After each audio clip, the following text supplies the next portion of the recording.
Escuchan ustedes la lectura del libro El Ministerio de Curación. Capítulo 3. Con la naturaleza y con Dios.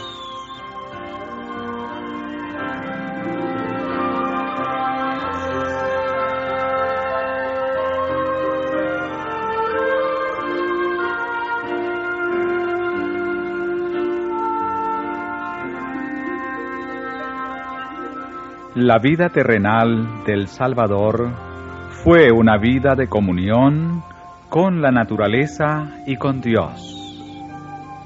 En esta comunión nos reveló el secreto de una vida llena de poder.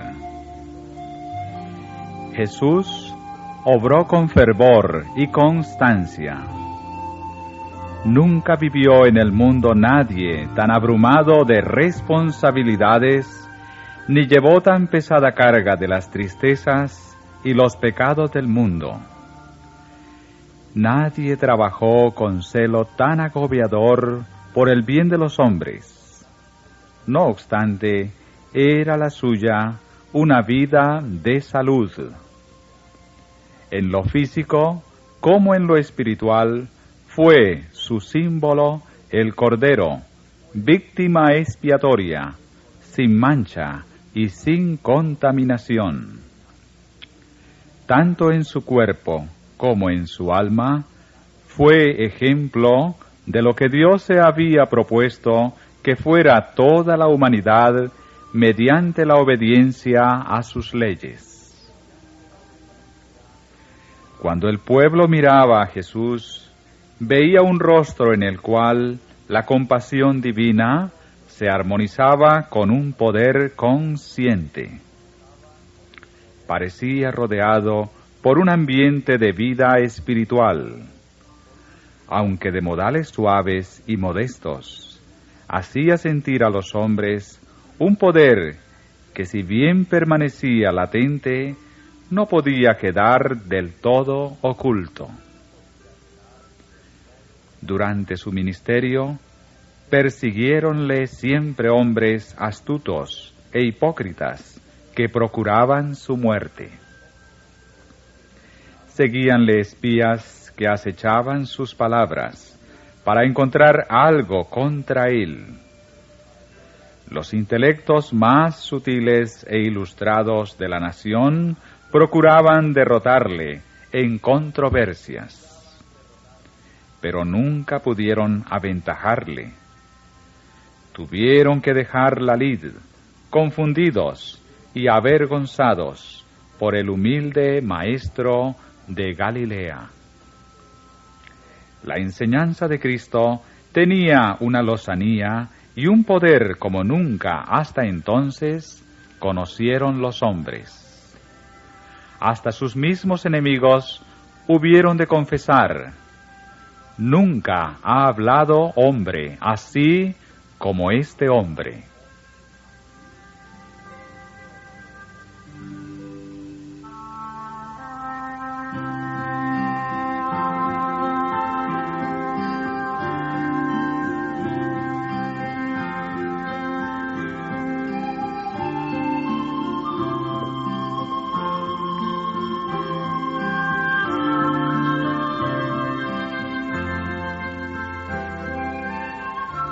La niñez de Jesús, pasada en la pobreza, no había quedado contaminada por los hábitos artificiosos de un siglo corrompido. Mientras trabajaba en el banco del carpintero y llevaba las cargas de la vida doméstica, mientras aprendía las lecciones de la obediencia y del sufrimiento, hallaba solaz en las escenas de la naturaleza, de cuyos misterios adquiría conocimiento al procurar comprenderlos. Estudiaba la palabra de Dios, y sus horas más felices eran las que, terminado el trabajo, podía pasar en el campo, meditando en tranquilos valles y en comunión con Dios, ora en la falda del monte, ora entre los árboles de la selva. El alba le encontraba a menudo en algún retiro, sumido en la meditación, escudriñando las escrituras o en oración. Con su canto daba la bienvenida a la luz del día. Con himnos de acción de gracias, amenizaba las horas de labor y llevaba la alegría del cielo a los rendidos por el trabajo y a los descorazonados. En el curso de su ministerio, Jesús vivió mucho al aire libre. Allí dio buena parte de sus enseñanzas, mientras viajaba a pie de poblado en poblado. Para instruir a sus discípulos, huía frecuentemente del tumulto de la ciudad a la tranquilidad del campo, que estaba más en armonía con las lecciones de sencillez, fe y abnegación que quería darles. Bajo los árboles de la falda del monte, a poca distancia del mar de Galilea, llamó a los 12 al apostolado y pronunció el sermón del monte. Agradaba a Cristo reunir el pueblo en torno suyo, al raso, en un verde collado o a orillas del lago. Allí, rodeado de las obras de su propia creación, podía desviar los pensamientos de la gente de lo artificioso a lo natural. En el crecimiento y desarrollo de la naturaleza se revelaban los principios de su reino. Al alzar la vista hacia los montes de Dios y al contemplar las maravillosas obras de sus manos, los hombres podían aprender valiosas lecciones de verdad divina. En días venideros, las lecciones del Divino Maestro le serían repetidas por las cosas de la naturaleza. La mente se elevaría y el corazón hallaría descanso.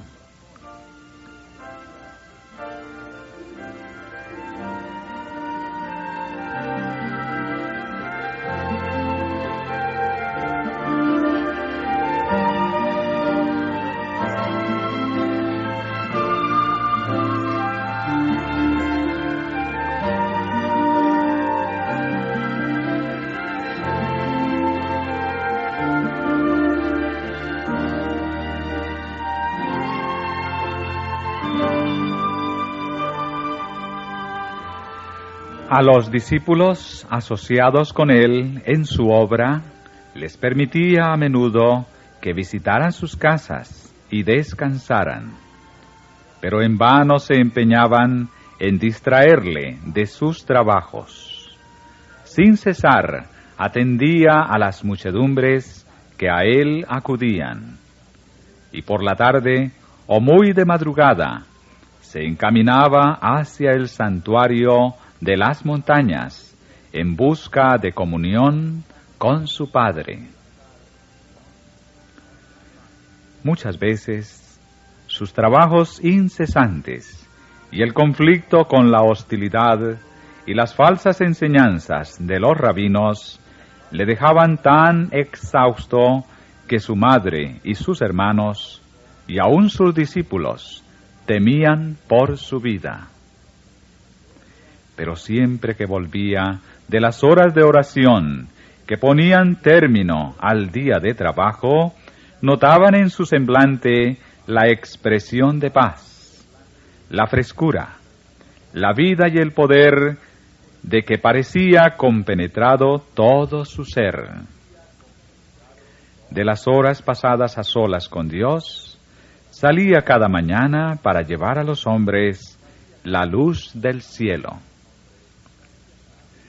Al regresar los discípulos de su primera gira de evangelización, Jesús les dio la invitación: venid aparte y reposad un poco. Los discípulos habían vuelto llenos de gozo por su éxito como pregoneros del Evangelio, cuando tuvieron noticia de la muerte de Juan el Bautista a manos de Herodes. Esto les causó amarga tristeza y desengaño. Jesús sabía que al dejar que el Bautista muriera en la cárcel, había sometido a una dura prueba la fe de los discípulos. Con compasiva ternura contemplaba sus semblantes entristecidos y surcados de lágrimas. Con lágrimas en los ojos y emoción en la voz les dijo: «Venid vosotros aparte, al lugar desierto, y reposad un poco». Cerca de Betsaida, al extremo norte del mar de Galilea, extendíase una región aislada que, hermoseada por el fresco verdor de la primavera, ofrecía agradable retiro a Jesús y sus discípulos. Allá se dirigieron, cruzando el lago en su barco. Allí podían descansar lejos del bullicio de la muchedumbre. Allí podían oír los discípulos las palabras de Cristo, sin que los molestaran las argucias y acusaciones de los fariseos. Allí esperaban gozar una corta temporada de intimidad con su Señor.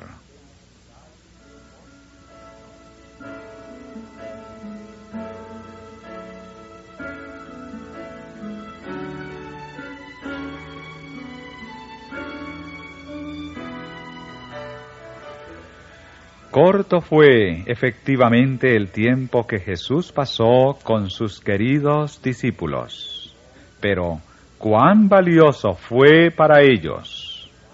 Juntos hablaron de la obra del Evangelio y de la posibilidad de hacer más eficaz su labor al acercarse al pueblo. Al abrirles Jesús los tesoros de la verdad, sentíanse vivificados por el poder divino y llenos de esperanza y valor.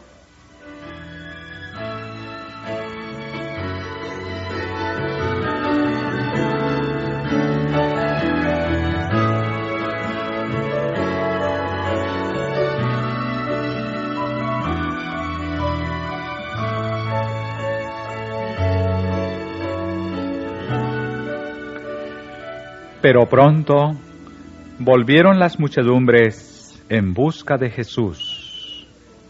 Suponiendo que se habría dirigido a su retiro predilecto, allá se encaminó la gente. Frustrada quedó la esperanza de Jesús de gozar siquiera de una hora de descanso.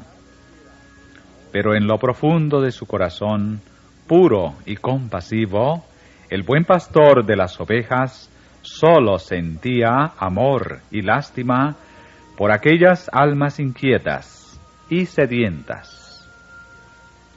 Durante todo el día atendió a sus necesidades y al anochecer despidió a la gente para que volviera a sus casas a descansar.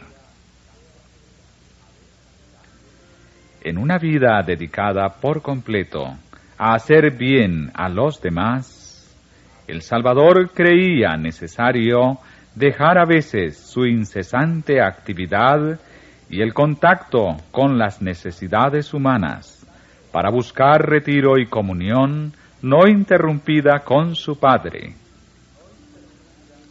Al marcharse la muchedumbre que le había seguido, se fue él al monte, y allí, a solas con Dios, derramó su alma en oración por aquellos dolientes, pecaminosos y necesitados. Al decir Jesús a sus discípulos que la mies era mucha y pocos los obreros, no insistió en que trabajaran sin descanso, sino que les mandó: rogad, pues, al Señor de la mies, que envíe obreros a su mies. Y hoy también el Señor dice a sus obreros fatigados lo que dijera a sus primeros discípulos: venid vosotros aparte y reposad un poco. Todos los que están en la escuela de Dios necesitan de una hora tranquila para la meditación, a solas consigo mismos, con la naturaleza y con Dios. En ellos tiene que manifestarse una vida que en nada se armoniza con el mundo, sus costumbres o sus prácticas. Necesitan, pues, experiencia personal para adquirir el conocimiento de la voluntad de Dios. Cada uno de nosotros ha de oír la voz de Dios hablar a su corazón. Cuando toda otra voz calla y tranquilos en su presencia esperamos, el silencio del alma hace más perceptible la voz de Dios. Él nos dice: estad quietos y conoced que yo soy Dios. Esta es la preparación eficaz para toda labor para Dios. En medio de la presurosa muchedumbre y de las intensas actividades de la vida, el que así se refrigera se verá envuelto en un ambiente de luz y paz. Recibirá nuevo caudal de fuerza física y mental. Su vida exhalará fragancia y dará prueba de un poder divino que alcanzará a los corazones de los hombres.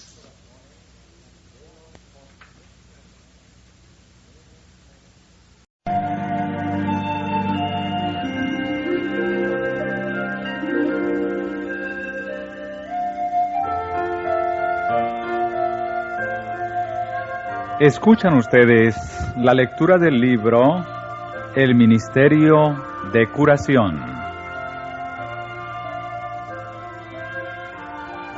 Capítulo 3. Con pesada carga de las tristezas y los pecados del mundo. Nadie trabajó con celo tan agobiador por el bien de los hombres. No obstante, era la suya una vida de salud. En lo físico como en lo espiritual fue su símbolo el Cordero, víctima expiatoria, sin mancha y sin contaminación. Tanto en su cuerpo como en su alma fue ejemplo de lo que Dios se había propuesto que fuera toda la humanidad mediante la obediencia a sus leyes. Cuando el pueblo con la naturaleza y con Dios. En esta comunión nos reveló el secreto de una vida llena de poder. Jesús obró con fervor y constancia. Nunca vivió en el mundo nadie tan abrumado de responsabilidades, ni llevó tan la naturaleza y con Dios.